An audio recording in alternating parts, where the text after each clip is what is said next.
because of the fact that it seems like not just him, but a lot of people, especially people in politics, which is weird.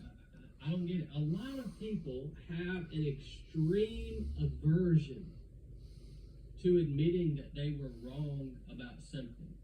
They see it as a form of weakness, I guess,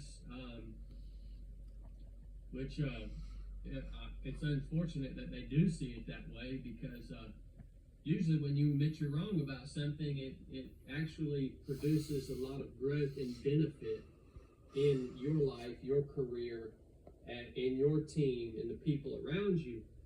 At least that's been my experience. But it's funny to me when people come on the scene and they come on strong, like they are going to be friends with Donald Trump. They're going to come alongside him and work with him, and be part of whatever his mission is. And I always laugh about it, because one of two things has to happen if you're that person, right? There's been many of them, whether it's Elon Musk, or you look at this guy, the Surgeon General Hegseth. I mean, he gets up and panders all this stuff. It's like, look, man, one of two things is going to happen if you're going to get on Donald Trump's team, be in a relationship with a guy like him. You're either going to become a yes man all the time and simply say whatever you have to say to maintain that relationship, or that relationship isn't going to last very long. It just ain't. It just flat out ain't going to do it.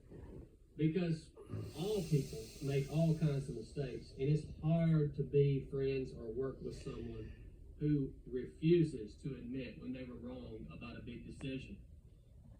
So this really, I'm using this example because it's very obvious. It's like front and center. I think it's an extreme example in order to share with you guys a lesson that has helped me a few times in my life.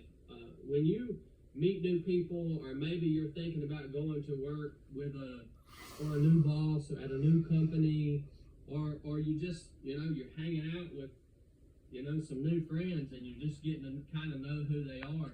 One of the things that I always look at and assess is this person able to maintain long-term relationships with the people on their team, if that's in a work environment, or is this person, does this person have friendships that have lasted for years, or even decades, or even potentially a lifetime? And the reason that I look at that is because it's going to inform you about that person in many different ways. If you are going to work for somebody who is constantly turning over employees, right, it'd be easy for that boss to blame that on the poor quality of the employees, but it's more likely that that person is just a poor leader and will not admit that they're ever wrong about anything. If you're going and you're getting to be friends with somebody, and that person doesn't have any friendships that have lasted a long time, what you can most likely assume is that that's going to be a really difficult person to be in a relationship with, in a friendship with, and it usually has something to do with that person and not everyone else. So it's just